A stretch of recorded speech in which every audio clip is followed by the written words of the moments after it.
Bonjour à toutes. Merci de me recevoir aujourd'hui pour ce webinaire. L'idée, ça va être pour moi de partager quelques insights pour vous donner des clés de démarrage dans le lancement de vos sites e-commerce. N'hésitez pas à poser vos questions dans le chat donc on va commencer tout de suite. Alors, pour commencer, qui suis-je? Donc, Amel Batsogo, j'ai 31 ans. Je suis Senior Performance Analyst chez Kering. Donc, je travaille sur des problématiques qui vont être liées à l'expérience utilisateur, au SEO, mais aussi à la data dans le cadre de sites e-commerce pour des marques de luxe. Quel est mon parcours? J'ai été diplômée d'une école de commerce. Je suis passée par la case informatique, puis j'ai travaillé dans le conseil en tant que consultante web analyste pour ensuite devenir responsable performance Europe dans le retail et je travaille désormais chez Kering sur la partie e-commerce. Donc, quelques chiffres clés pour commencer. L'idée, c'est vraiment de vous donner une overview globale de ce qui se passe actuellement dans le monde du e-commerce. Tout ça pour vous aider un peu à mettre en perspective le type de positionnement que vous pourriez avoir et l'impact que ça pourrait avoir sur votre business. Donc le e-commerce, en ce moment, selon Statista, c'est 2 milliards d'acheteurs en ligne dans le monde. Ça représente un peu moins d'un tiers de la population mondiale. Il faut savoir qu'on a atteint un taux de pénétration sur des marchés comme les États-Unis de 30% sur les 10 dernières années. Donc c'est vraiment devenu un mode de consommation incontournable pour les consommateurs, quels qu'ils soient. Ce qu'il faut savoir aussi, c'est que pendant la pandémie, on a enregistré 84% des consommateurs qui étaient plus enclins à acheter en ligne et qui l'ont fait de manière effective. Pour suivre le e-commerce en Europe, qu'est-ce que ça représente? C'est 17% de croissance sur l'année qui vient de s'écouler. Donc bien sûr, la pandémie Covid y est pour quelque chose, mais c'est un secteur qui va conserver, en tout cas un levier de commerce qui va conserver un niveau de croissance qui restera important. Ce qu'il faut savoir, c'est que donc au niveau de la France est le 7e marché le plus important dans le monde en termes de e-commerce. Et donc enregistre à son niveau 16% de croissance sur l'année 2020.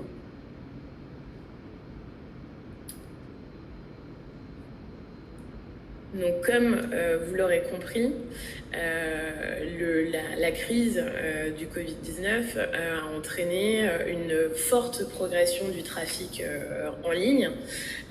Aujourd'hui, on enregistre des augmentations de trafic qui vont de 5 à 60% en fonction des secteurs. Pour vous donner des exemples, on est sur une augmentation de 20% sur le secteur des cosmétiques, 31% sur le secteur de l'horlogerie et de la bijouterie et 60% sur du retail alimentaire, donc typiquement lié à la fermeture des magasins durant l'année qui s'est écoulée.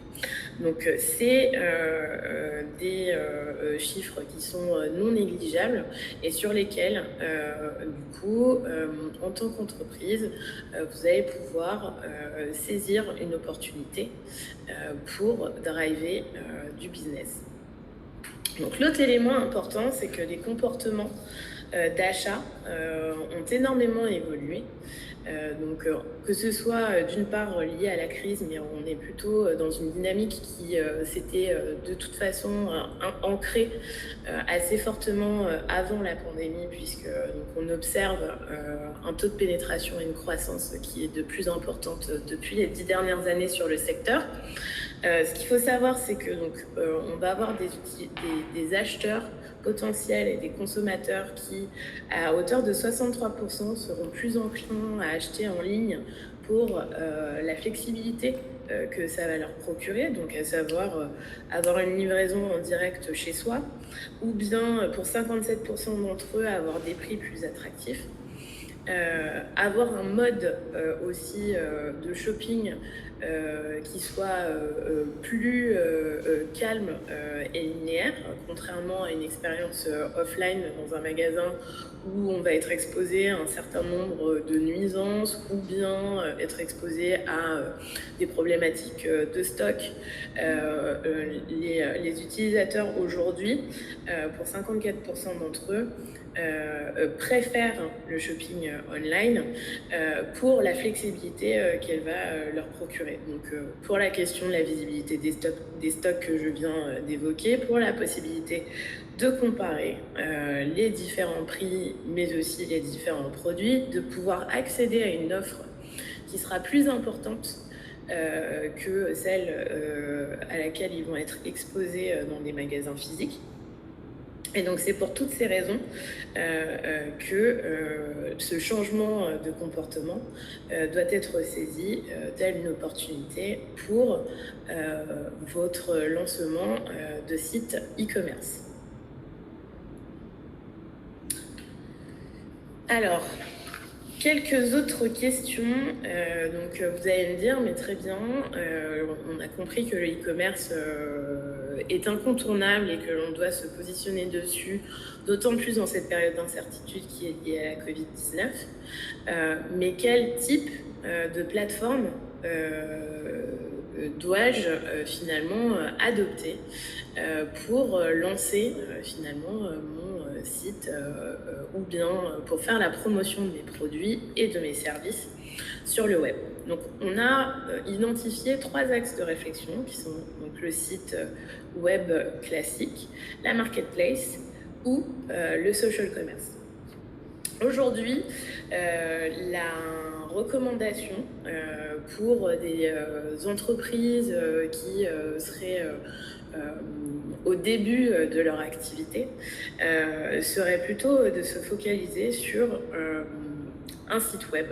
Donc ces 3 types de plateformes vont correspondre finalement à différents degrés de maturité dans votre activité. Mais il est clair que si vous êtes au début, on préconisera plutôt de passer sur un site web ou bien sur du social commerce, type Instagram Shopping. Donc pourquoi aujourd'hui on ne recommande pas la marketplace à des petits business finalement? Parce que le premier point, c'est que ces petites entreprises vont s'insérer dans un modèle d'affaires qui ne sera pas forcément à leur avantage, puisque 50% des marketplaces sur le marché vont retenir une commission sur les ventes que vous allez effectuer. Le deuxième point, c'est qu'en tant que nouveau business, au début d'une activité et dans un besoin de croissance, vous allez avoir besoin de connaître votre audience et donc de consolider toutes les informations clients que vous allez être en mesure de récupérer dans le cadre de votre activité sur le web. Donc ça, c'est une chose qui est, on va dire, assez difficile à faire avec une marketplace, puisque on va être en concurrence avec des entreprises, des produits qui seront similaires ou bien très éloignés des vôtres et qui donc ne vous permettront pas d'identifier des comportements ou des usages qui sont spécifiques à votre marque, à vos produits et ou services. Donc si on va un peu plus loin dans le focus,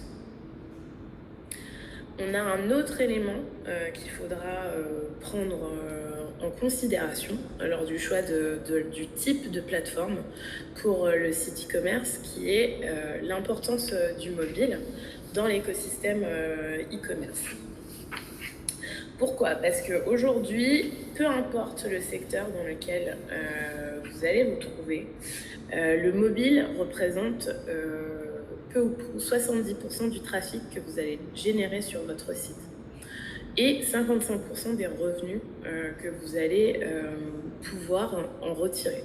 Donc il est indispensable pour vous, dans votre phase de conception et dans le choix des partenaires techniques et technologiques que vous allez faire, que vous ayez la possibilité d'optimiser au maximum l'expérience des utilisateurs sur ce device. Et c'est ce qui aussi vous permettra de créer une plateforme optimisée pour donc, du coup, des parcours qui vont correspondre à différents types de populations, mais aussi différents moments de vie. À savoir, je suis dans la rue, je fais une recherche sur une marque X pour consulter, par exemple, où sont ses points de vente, pour consulter une disponibilité de stock. Il faut qu'en tant qu'entreprise, vous soyez en mesure de fournir une réponse qui soit rapide et adéquate et surtout en phase avec les standards de consommation des utilisateurs. Donc, pour ce faire, une fois le choix du type de plateforme et le choix du partenaire, en tout cas du type de dispositif technique que vous allez mettre en place, il va nous falloir répondre à 3 questions clés. Donc ces 3 questions clés, c'est 1. Quel est mon objectif en tant qu'entreprise? Qu'est-ce que je veux faire avec ce site e-commerce? Est-ce que je veux simplement créer une vitrine pour avoir une présence sur le web et donc permettre à des clients potentiels d'accéder à mon contenu, d'avoir des informations un peu plus détaillées sur mon offre? Donc là, on est sur un dispositif qui sera un site vitrine finalement qui sera assez simple. Est-ce que mon objectif c'est supporter une activité physique, donc à savoir là dans le cadre par exemple de la Covid-19, on a vu énormément de commerces créer des sites e-commerce pour finalement donner la flexibilité dont je vous parlais tout à l'heure aux consommateurs, d'avoir de la visibilité sur les stocks, sur les produits, sur l'offre dans son intégralité, pour permettre aussi de faire du click and collect en magasin. Donc est-ce que mon site aura vocation à terme à supporter une activité physique dans une boutique ou autre? Ou est-ce que mon objectif principal sera de générer des ventes à 100% par ce canal via ma plateforme? Donc ça, c'est la première question sur laquelle il va falloir que vous vous penchiez et c'est ce qui va vous permettre de consolider finalement vos choix dans le choix dans la plateforme finalement que vous allez choisir pour construire votre offre online. Donc ce qu'il faut savoir aussi, ce qu'il faut que vous ayez en tête dans le cadre de la création de ce site internet et du choix de vos partenaires techniques, c'est qu'il faut que ces partenaires soient en mesure d'évoluer avec votre business. À savoir que vous aurez des solutions qui seront plus ou moins puissantes et qui vous permettront d'aller plus ou moins loin en termes de e-commerce, à savoir si par exemple vous voulez faire des ventes à 100% sur ce canal, potentiellement demain vous pourriez vouloir ajouter un nouveau vendeur à votre plateforme pour faire des collaborations, vous pourriez avoir envie de mettre à disposition des internautes différents types de contenus. Il faut que vous vous assuriez que dans la lignée de l'évolution de votre business et aussi de l'évolution de votre marque, la solution sera en mesure de suivre tous ces changements et ces optimisations à venir. Pourquoi? Parce que faire un site internet, créer du contenu, des packshots, mais aussi du référencement sur les moteurs de recherche, c'est ce qui va en fait constituer un effort qui sera très important et qui va constituer aussi un socle de performance qui sera très important pour vous dans le futur, puisque on s'insère dans un cercle vertueux qui vous permettra finalement de progresser en termes de visibilité et de positionnement sur les moteurs et ailleurs pour votre business. Donc ça, c'est la première question. La deuxième question, c'est quel est l'objectif, quelle est ma cible? Donc par cible, qu'est-ce qu'on entend? Qui sont mes clients potentiels? Est-ce que je les connais? Certains d'entre vous ont potentiellement déjà des communautés sur les réseaux sociaux, sur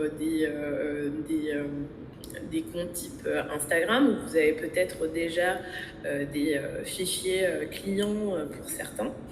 Donc il est important de développer la connaissance de votre cible pour produire l'expérience la plus adéquate possible, à savoir ça peut être le choix, la mise en avant des produits sur votre site internet, mais aussi le type d'expérience que vous allez fournir. Donc est-ce que mes clients potentiels sont friands de contenu ou pas du tout? Est-ce qu'ils ont des modes de livraison préférés? Est-ce que potentiellement il y a une saisonnalité dans leur comportement? Donc est-ce que je vends plus mes produits à l'été, à Noël ou pendant les soldes? Et tout ça, c'est ce qui va vous permettre finalement de définir une stratégie d'animation qui va s'ancrer à votre objectif premier, donc qui sera soit de supporter une activité physique, soit de faire un site vitrine et donc d'avoir une notoriété forte sur le web, ou bien de driver énormément de ventes sur ce canal. Et donc pour ce faire, vous devez exploiter toutes les informations dont vous disposez. Alors, si vous êtes au début finalement de votre business et que vous ne disposez pas encore de cette connaissance, vous pouvez facilement vous documenter via des sources type Google Trends ou encore différents types de benchmarks. On trouve énormément de benchmarks sur la toile, sur les habitudes de consommation par secteur, qui vont vous permettre de vous faire une première idée et de cadrer finalement la création de votre site internet et définir une stratégie qui sera claire.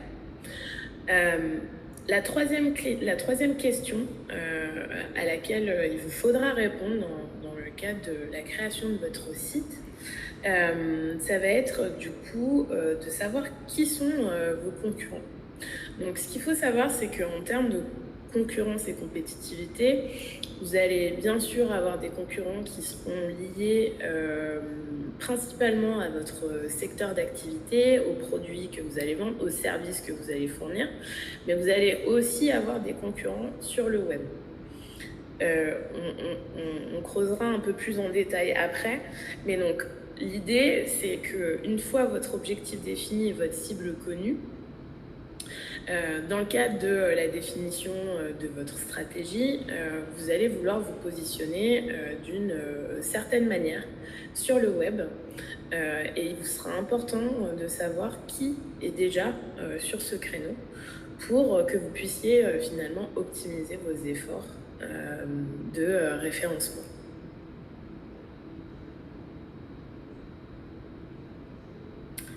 Alors, donc, dans la continuité de ce que je viens de vous dire, donc la définition de votre positionnement sur le web va bien sûr dépendre de votre marque, de votre ADN, de vos produits et services, mais aussi donc de la compétitivité et des concurrents que vous allez avoir sur la toile.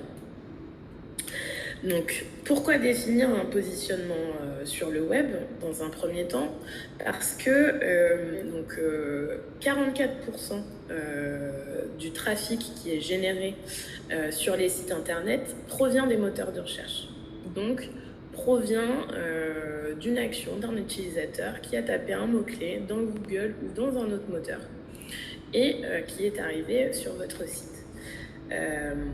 Donc c'est ce qui, d'une part, va vous permettre de capter du volume sur votre site et donc des prospects, et d'autre part, consolider votre notoriété sur la base du positionnement que vous aurez défini.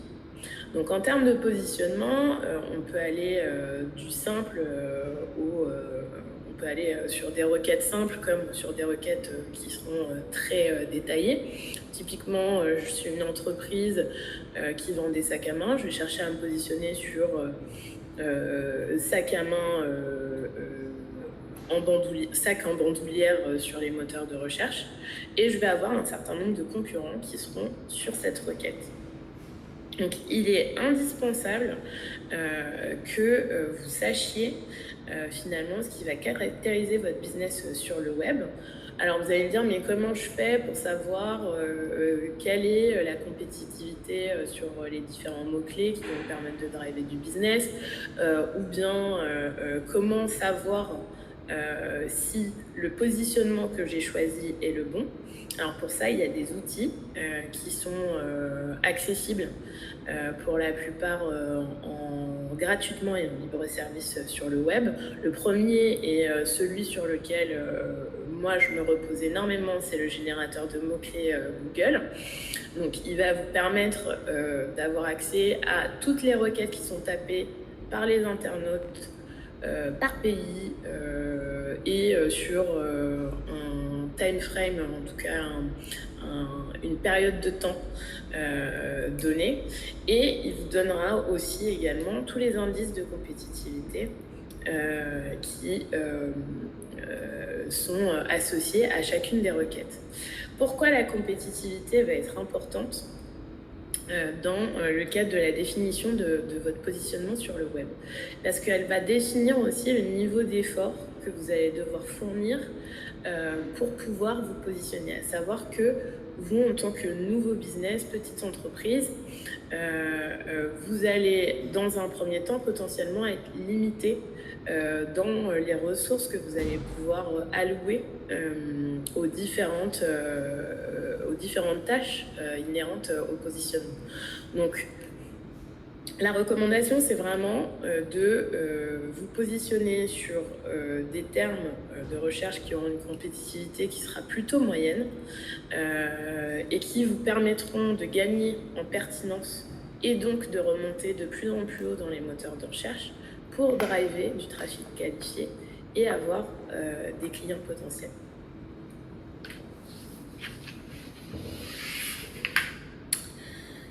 Donc, une fois toutes ces réflexions de cadrage faites, dans le cadre du focus e-commerce, on va avoir la question qui est, mais oui, mais en fait, je sais que l'on peut créer des marketplaces, des sites internet, e-commerce ou bien faire du social commerce avec de l'Instagram shopping par exemple, mais quel outil choisir? Donc, dans le cadre de ce webinaire, on a choisi de faire un focus sur le e-commerce.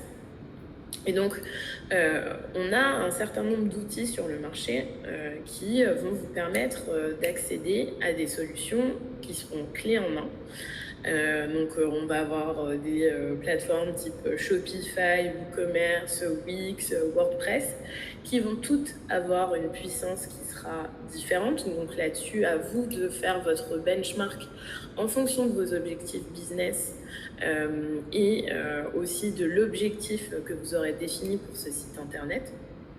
Ce qui est intéressant avec toutes ces solutions, notamment des Shopify ou des WooCommerce, c'est que vous allez pouvoir ajouter un certain nombre de composants à votre site qui vont, on parlait tout à l'heure de consolider la connaissance de vos prospects et clients.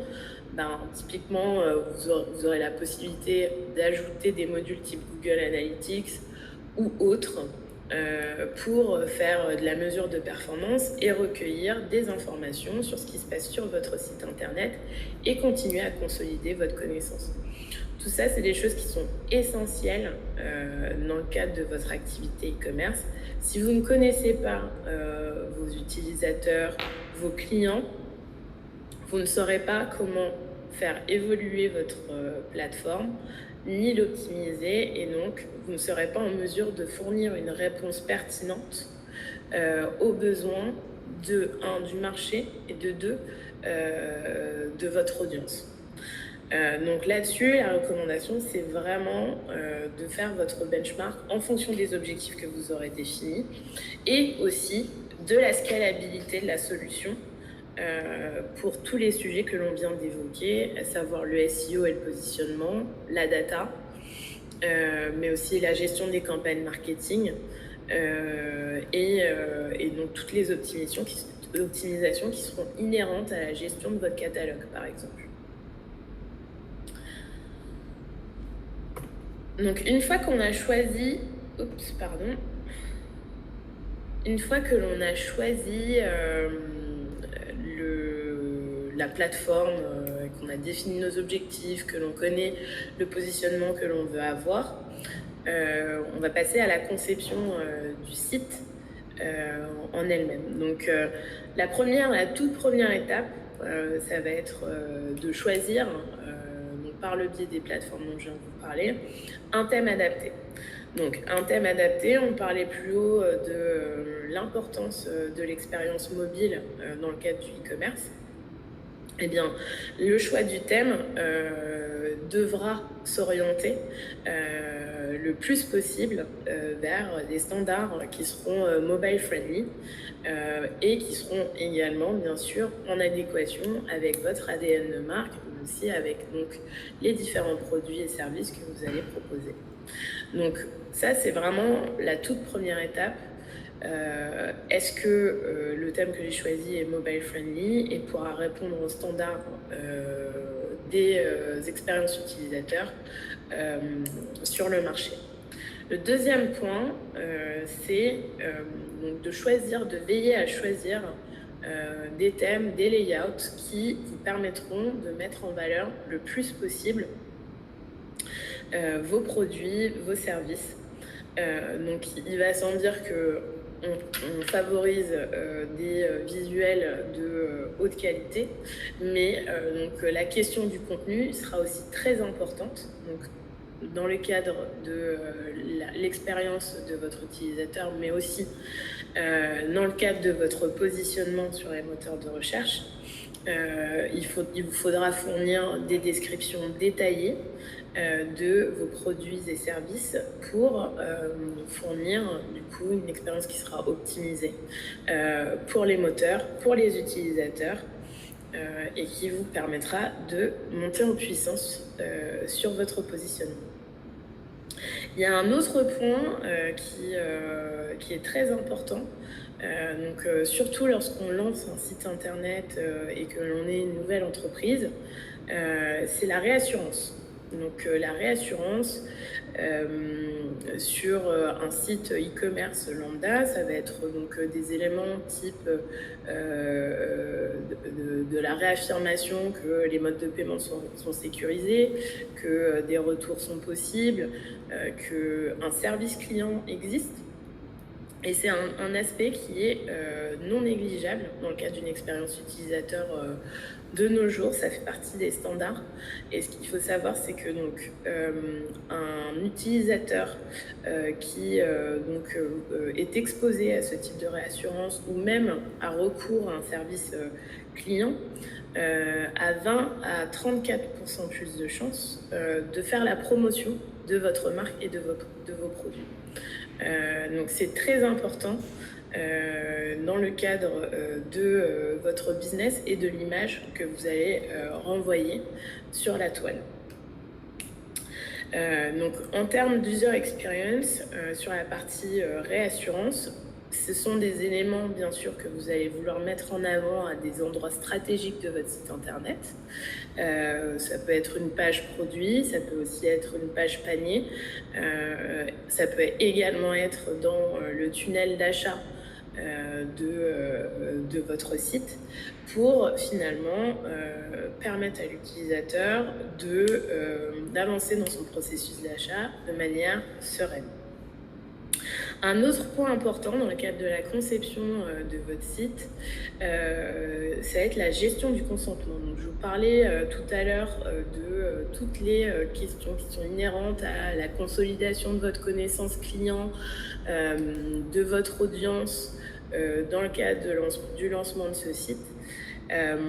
Aujourd'hui, donc, et ça fait assez longtemps, mais je pense que vous en avez tous entendu parler dans la presse, et qu'on vous a aussi régulièrement demandé votre consentement sur les sites internet et applications que vous avez pu visiter. Pour collecter toutes ces informations, il vous faudra gérer le consentement de vos utilisateurs sur votre site, à savoir qu'ils doivent expressément accepter ou refuser d'être tracés pour de la collecte de données, de la mesure de performance, mais aussi de la publicité, des réseaux sociaux ou bien des aspects fonctionnels qui sont inhérents au fonctionnement de votre site internet. C'est un point qui est indispensable, qui est extrêmement sensible et qui peut vous coûter très cher en termes de business, puisque vous êtes nouveau, on va dire, sur la toile, et que on est potentiellement exposé à des amendes qui peuvent être très importantes. Donc ça, c'est un point à ne pas négliger, et donc c'est là où toute la question des solutions clés en main type Shopify, WooCommerce et autres prend tout son sens, puisque vous allez pouvoir activer des modules, ajouter des modules spécifiques à votre site internet qui vont vous permettre de répondre à toutes les attentes et aussi les obligations du marché en termes de e-commerce.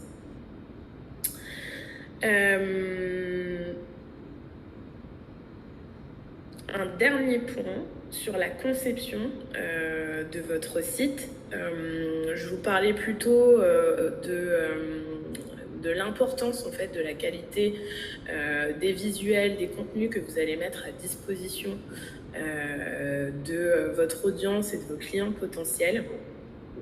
Il ne faudra pas perdre de vue qu'un site internet doit être rapide. Pourquoi je vous dis ça ? Parce qu'on a également évoqué la question du positionnement sur les moteurs de recherche pour vous permettre de driver du trafic et donc du business sur votre site.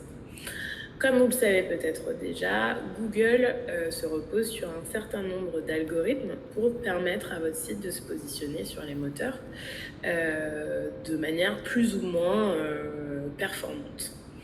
Ces algorithmes prennent en compte un certain nombre de critères. Donc le premier va reposer sur, bien sûr, tous les efforts de positionnement dont on vient de se parler et la manière dont les internautes vont vous trouver sur la toile. Donc, d'où l'importance des contenus détaillés et des mots-clés qui seront intégrés. Le deuxième point va reposer sur l'expérience utilisateur que vous allez fournir aux internautes et à votre audience. Donc, cette expérience utilisateur, elle va passer par différents aspects. Le premier, ça va être finalement la stabilité de votre page. Donc, est-ce que quand un internaute arrive sur votre site internet, il est exposé à une expérience mobile où les composants se chevauchent, où il y a des problèmes de chargement, ce type de choses entre directement en considération dans le calcul des algorithmes de Google et donc va être déterminant dans votre capacité à vous positionner sur la toile. Donc, encore une fois, le fait de passer par des solutions packagés comme Shopify ou WooCommerce, ça va vous permettre de nuancer fortement tous ces risques et de répondre aux différents standards. Néanmoins, tout ce qui est inhérent à la gestion du contenu, les visuels, etc., c'est vous qui allez le gérer. Et c'est là où il faudra que vous soyez vigilant, puisque des visuels haute définition qui ne seraient pas dans les bons formats ou qui ne seraient pas optimisés ne permettront pas de maintenir finalement les standards d'expérience utilisateur qui sont attendus par les moteurs de recherche tels que Google. Donc pour ça, la vitesse de chargement de votre site va être l'indicateur principal à surveiller et vous permettra d'avoir aussi une bonne notion de ce qui se passe sur votre site en termes de rétention. Pour information, on sait qu'un site qui se charge à plus de 3 secondes perd jusqu'à 54% de ses clients potentiels. Donc plus votre site se chargera rapidement, plus vous avez de chances de faire de la rétention et de fournir une expérience utilisateur qui sera en adéquation avec les attentes de votre audience. Donc ça, c'est un gros point de vigilance qu'il faut que vous ayez en tête dans la conception, mais aussi dans l'optimisation de votre site.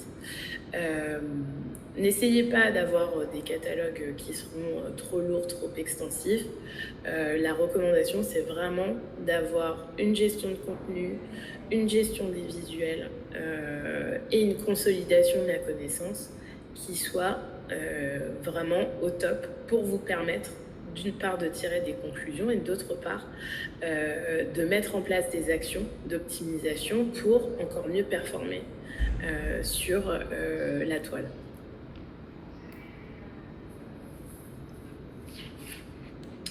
Donc on arrive à la dernière brique qui est la mesure et l'optimisation que j'ai plus ou moins introduite. L'idée, c'est que une fois que toute la question du positionnement, des objectifs, de la création de votre plateforme ont été adressés, vous soyez en mesure d'avoir un panel d'indicateurs sur lesquels vous basez pour prendre la température, pour savoir comment votre business se porte d'un point de vue e-commerce et pour donc du coup mettre en place des actions d'optimisation ou bien des actions correctives pour continuer à performer. Donc en fonction de vos objectifs, typiquement si vous avez un objectif qui est purement lié à de la transaction sur votre site internet, vous allez vouloir mettre en place 5 KPI. Encore une fois, l'idée c'est pas d'aller dans la super hyper exhaustivité, c'est vraiment d'avoir des KPI simples sur lesquels vous allez avoir des repères et qui vont vous permettre de piloter facilement au quotidien votre activité.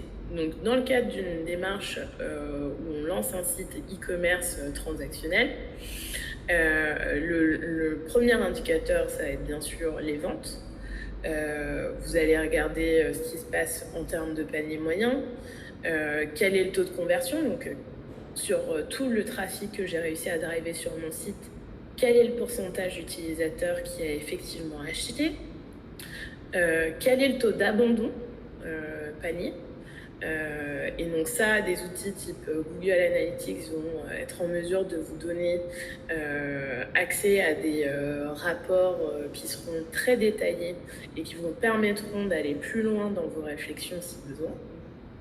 Si, par exemple, vous avez pour objectif de lancer un site vitrine pour recueillir des devis, par exemple, pour générer du lead, vous allez plutôt avoir donc des indicateurs qui seront orientés sur l'engagement de vos utilisateurs vis-à-vis de votre plateforme. Donc l'engagement des utilisateurs, ça se mesure comment ?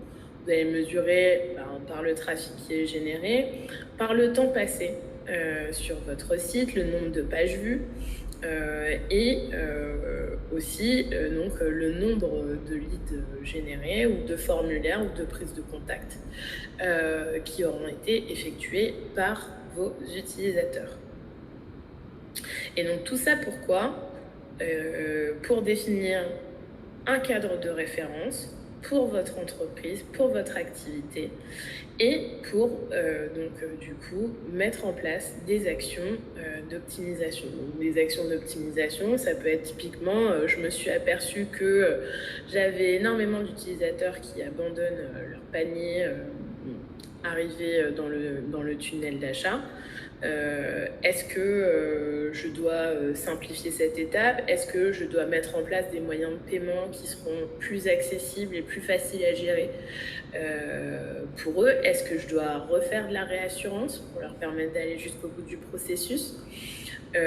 Sur un site qui serait plus orienté engagement, du coup, des actions d'optimisation, en tout cas des conclusions qui seraient observées, ce serait potentiellement j'ai un taux de rebond, qui serait trop élevé par rapport à la norme ou par rapport à la tendance qui est habituellement observée.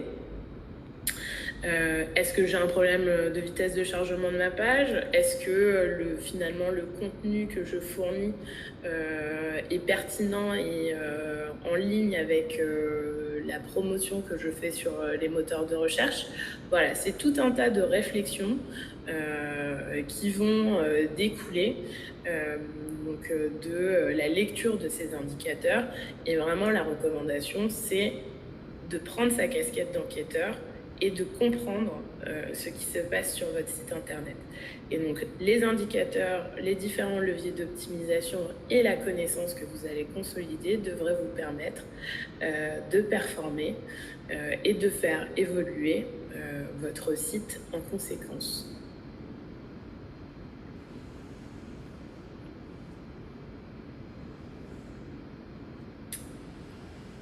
Est-ce que vous avez des questions ?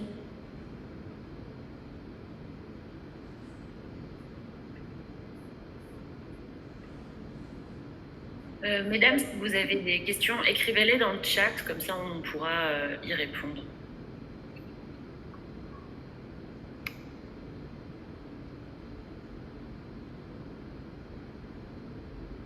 Ella qui nous dit qu'elle a contacté un webmaster qui me dit qu'avec Wix ou Shopify, je n'ai pas la propriété de mon site internet et que s'il y a un problème avec eux, je risque de tout perdre car je n'ai pas vraiment la propriété de mon site. Est-ce que c'est vrai ?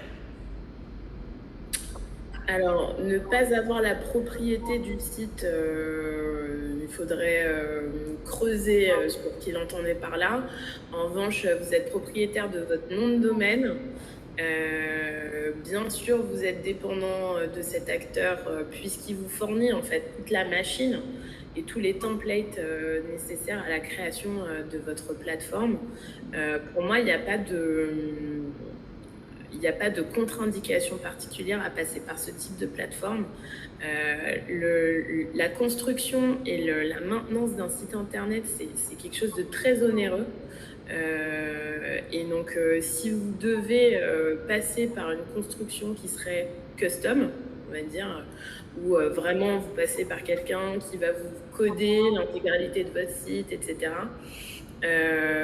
vous aurez potentiellement des problèmes de flexibilité dans le futur pour réadapter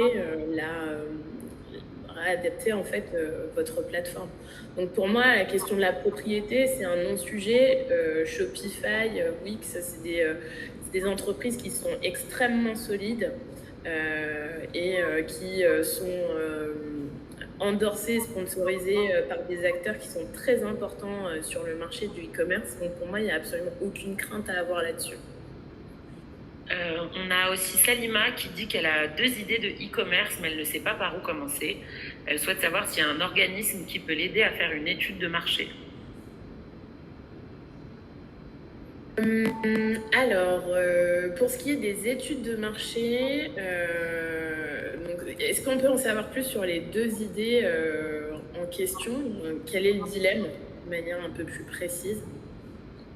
Le temps que Salima réponde à ta question, du coup, je prends une question de Marion qui dit qu'elle n'est pas bien sûre de faire la différence entre marketplace et site web.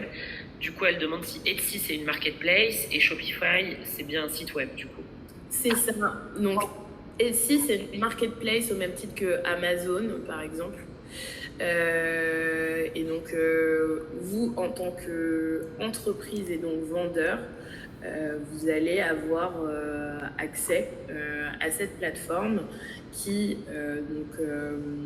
en fonction des efforts que vous allez être en mesure de mettre en place, pourra vous donner plus de visibilité sur un domaine X. Après, donc, ce qu'il faut savoir, c'est que, comme je le disais un peu plus tôt, on est sur des business models qui retiennent une partie du chiffre d'affaires, qui ne vous permettront pas d'avoir la connaissance client dont vous aurez besoin pour fidéliser finalement votre audience et vos clients, et donc à créer du business récurrent. Donc ça, c'est un peu l'état de l'art. C'est assez compliqué aussi sur une marketplace de créer un ADN de marque qui sera fort, et donc encore une fois de construire une communauté et de construire une audience qui vraiment pourra à terme être ambassadeur de votre marque sur le reste de l'écosystème. Du coup, Salima, est-ce que tu peux nous répondre quelle est ta problématique pour tes 2 idées de e-commerce, qu'on puisse répondre à cela. Est-ce que vous avez d'autres questions? Alors, Salima, elle dit « Je ne sais pas si je dois commencer par trouver mes fournisseurs ou par le site et les réseaux sociaux, sachant que c'est difficile d'alimenter mes réseaux sociaux sans les photos des produits. Elle hésite entre un site web ou une marketplace ou directement vendre sur Instagram.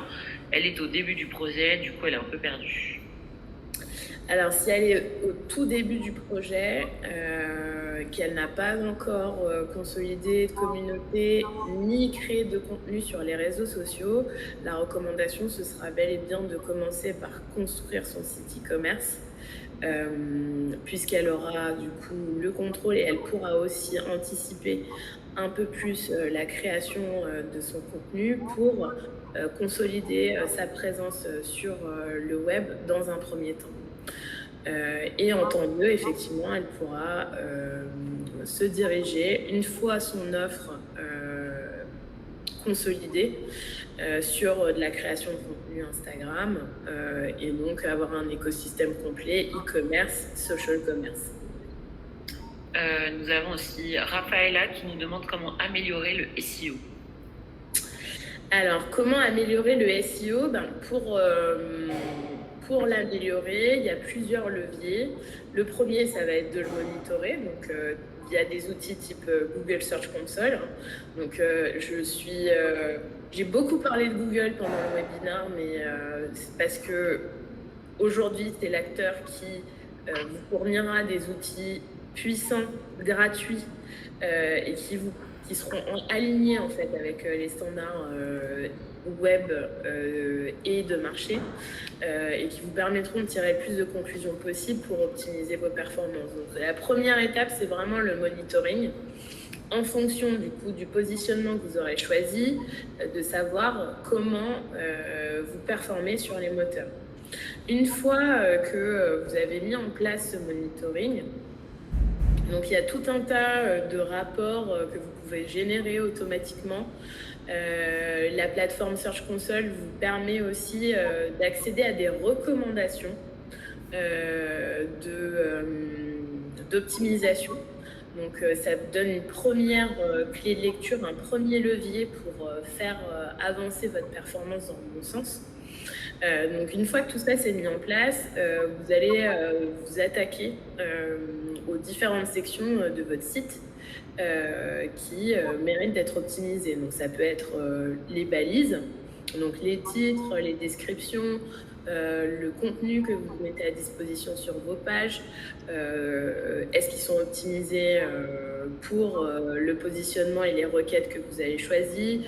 Si oui, comment vous pouvez créer plus de contenu pour faire en sorte de maintenir cette performance. Si ce n'est pas le cas, faites évoluer donc, toutes ces optimisations en conséquence. Et vous avez donc aussi toute la partie technique. Donc, sur la base de la plateforme que vous aurez choisie, vous aurez la possibilité d'améliorer votre positionnement sur la partie descriptive, mais aussi sur les redirections, à savoir est-ce que l'expérience que vous fournissez lorsque vous redirigez des utilisateurs sur une page est adéquate, est-ce qu'ils ont bien accès à votre contenu, etc. Donc il y a tout un panel d'actions que vous pouvez mener. La première, c'est vraiment le monitoring sur la base des plateformes du marché. Donc Google Search Console vous donnera des billes sur l'optimisation de vos redirections, sur la vitesse du site, sur l'expérience mobile, sur les requêtes sur lesquelles vous vous positionnez ou pas, en fonction des marchés, en fonction des devices. Donc, est-ce que c'est un ordinateur, une tablette ou un téléphone? Et donc, sur la base de tout ça, vous devrez être en mesure de définir un plan d'action qui sera clair pour améliorer votre performance. Mais la recommandation, c'est vraiment de prendre les sujets les uns après les autres. Le SEO, c'est un sujet qui est extrêmement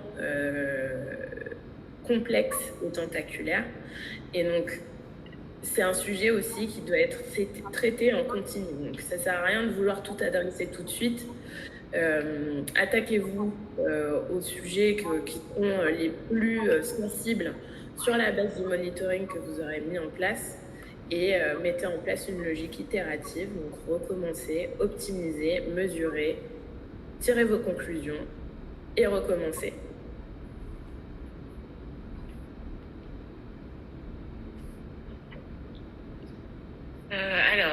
Déjà, on te remercie pour toutes ces réponses. J'ai une question de Maria qui demande si on crée un site e-commerce sur Shopify, par exemple, et que la marque se développe par la suite, peut-on créer un nouveau site indépendant avec le même nom facilement? Alors oui, vous pouvez transférer votre nom de domaine d'une plateforme à une autre. Ça, c'est pas un souci. Il y a tout de même une question, donc là on va un peu plus loin, mais vous serez sûrement exposé à de nouvelles contraintes techniques qui vont passer par exemple par la structure des URL que vous allez mettre en place sur votre site à vous, qui seront peut-être pas les mêmes que celles que vous auriez mis en place sur Shopify. Et donc ça, c'est un point sur lequel il faudra que vous fassiez attention, puisque la notoriété que vous allez construire sur votre site initialement, donc votre Shopify, devra vous bénéficier pour la suite. Et donc ça, c'est un sujet SEO sur lequel il faudra prévoir de faire pas mal d'efforts pour transférer tout le trafic correctement et toute la notoriété que vous aurez consolidée sur les moteurs. Merci Amel. On a une question de Mounos qui dit: pour vendre sur Instagram, on doit avoir quand même un site, j'imagine, parce qu'elle n'a jamais fait d'achat sur Instagram. Alors, on doit avoir un catalogue. Dans le cadre de l'Instagram Shopping, donc Instagram qui est bien sûr adossé à Facebook, ce qui va se passer, c'est que vous allez devoir synchroniser finalement votre catalogue de produits pour permettre du coup à Instagram de faire remonter en fonction des pays, du type de produit, tous vos prix, vos contenus potentiels, et donc permettre aux utilisateurs d'acheter sur les réseaux. Super, merci. On a Chrissy qui nous demande: est-ce que c'est pertinent d'établir une stratégie d'affiliation pour développer son business e-commerce au démarrage? Je pense que ça dépendrait en fait de la taille de votre catalogue et de la valeur que vous allez vouloir concentrer sur sur vos produits d'une manière générale. À savoir que si donc vous avez un catalogue qui est très important, sur lequel vous allez vouloir diffuser énormément, en tout cas driver énormément de trafic pour ces produits, il peut être pertinent de s'inscrire dans une stratégie d'affiliation et de se reposer sur des partenaires qui seront en mesure finalement d'optimiser l'exposition de votre catalogue à votre audience. Si en revanche, vous avez une offre produit qui est un peu plus limitée, je pense qu'il est plus judicieux de se focaliser sur une stratégie d'acquisition, donc via des campagnes marketing, Facebook, Google, etc., pour qualifier votre flux et optimiser au maximum la capacité d'achat du trafic que vous allez driver. Merci. On a encore Raphaëla qui a une dernière question. Elle demande si c'est important d'avoir des avis sur le site internet. Alors oui, c'est de plus en plus important. Il faut savoir qu'il y a une part importante des utilisateurs qui consultent les avis avant d'acheter. Donc le fait de mettre des avis sur votre site, voire même des visuels, donc ce que vous avez pu constater, je pense, tous dans le cadre de votre navigation sur certains sites, vous allez avoir des retours d'expérience sur les réseaux sociaux qui seront associés à chacun des produits. Ça peut être aussi un matériel intéressant à exploiter pour aider en fait votre prospect à se projeter plus facilement avec votre produit et aussi à le réassurer sur le fait que c'est un bon produit. Merci beaucoup Amel. De toute façon, il nous reste plus beaucoup de temps, donc si vous avez encore une dernière question, n'hésitez pas à la mettre dans le chat et sinon on va clôturer sur cette dernière intervention.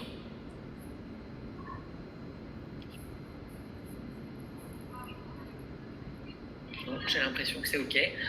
Bah, écoutez, merci à toutes d'avoir participé à ce webinaire.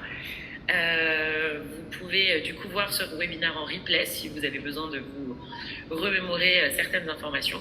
Encore merci Amel pour ta présence, merci pour toutes ces infos hyper précieuses.